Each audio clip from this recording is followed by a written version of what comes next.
have a module. This is ESP32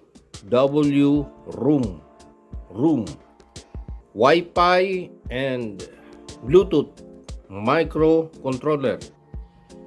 We're going to make a project to turn on and off these two LEDs using the Wi-Fi function of this module.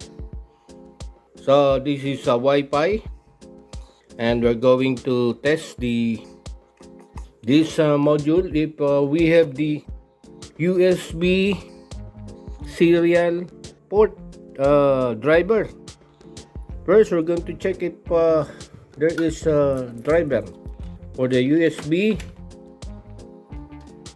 by connecting to the computer.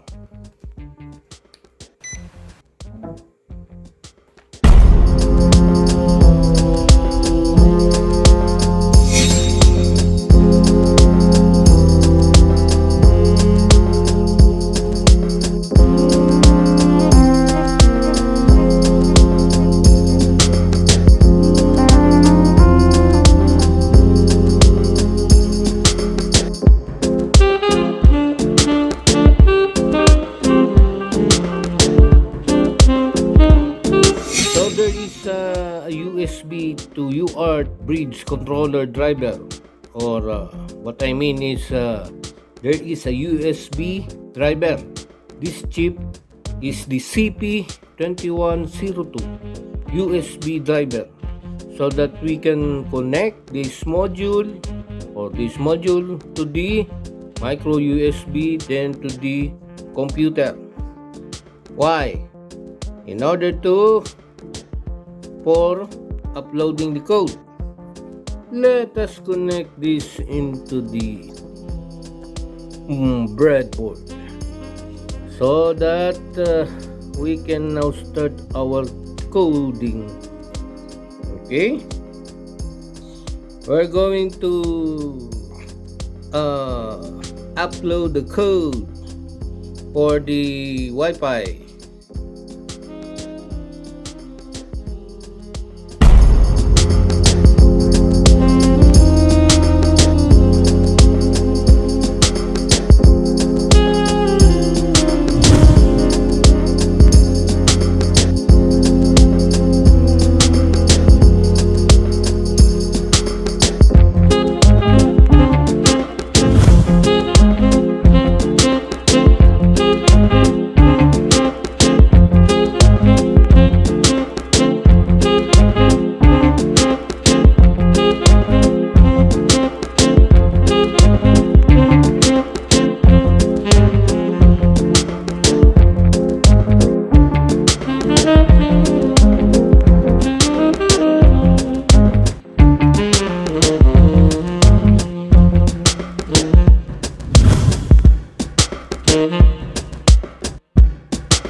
We already done uploading the code, so there we have now the code for our Wi-Fi, and also the board settings. We already have the board settings, and then the board driver of this ESP32 we already installed, and because of that, we're going to connect the LED.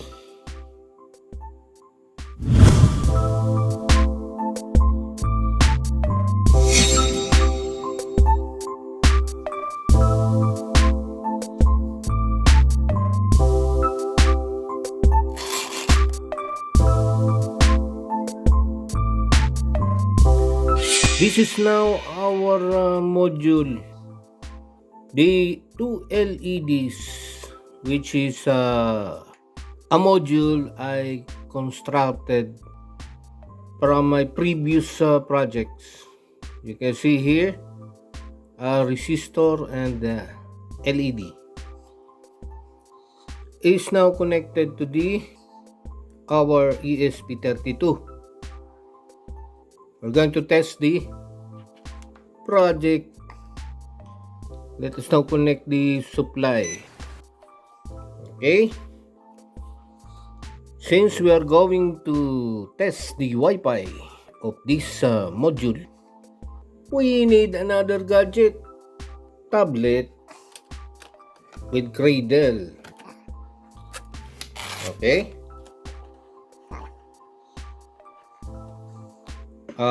We have now the tablet, Fire tablet. Okay. Again. What's wrong with the... Okay. ESP32 has a power and let us now see the settings. For the settings. Internet, Wi-Fi, preferences. We are looking for, where is that? Bututoy. Oh, Bututoy. Bututoy connected. So Bututoy now is connected. Since I already tested it, the password, we don't need the password, but if you're going to use this for the first time, the password is required. But since I already tested this Wi-Fi, just connect. The Bututoy Wi-Fi is now being connected. So our Wi-Fi is Bututoy Wi-Fi name. The password is from the code we use. You can see the password. And then let's go to the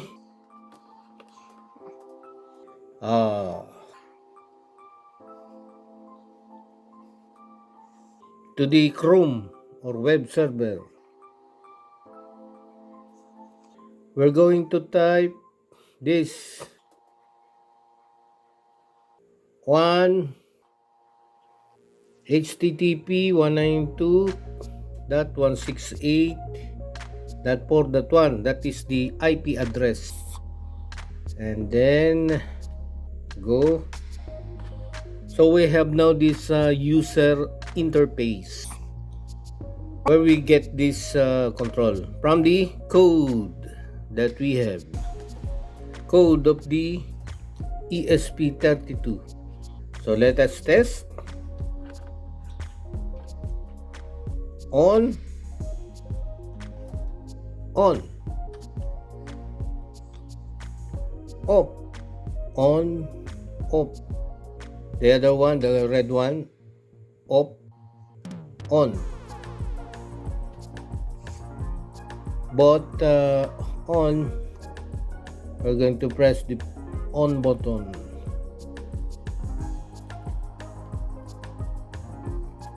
So this one is for the blue LED.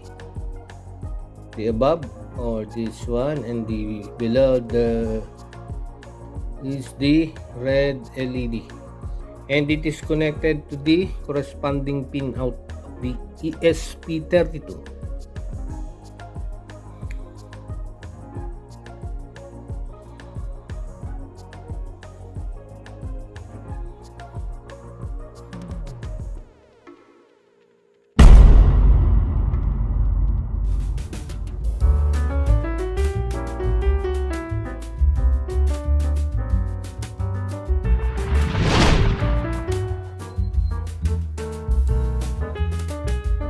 We have now the schematic diagram of ESP32 Wi-Fi LED on-off.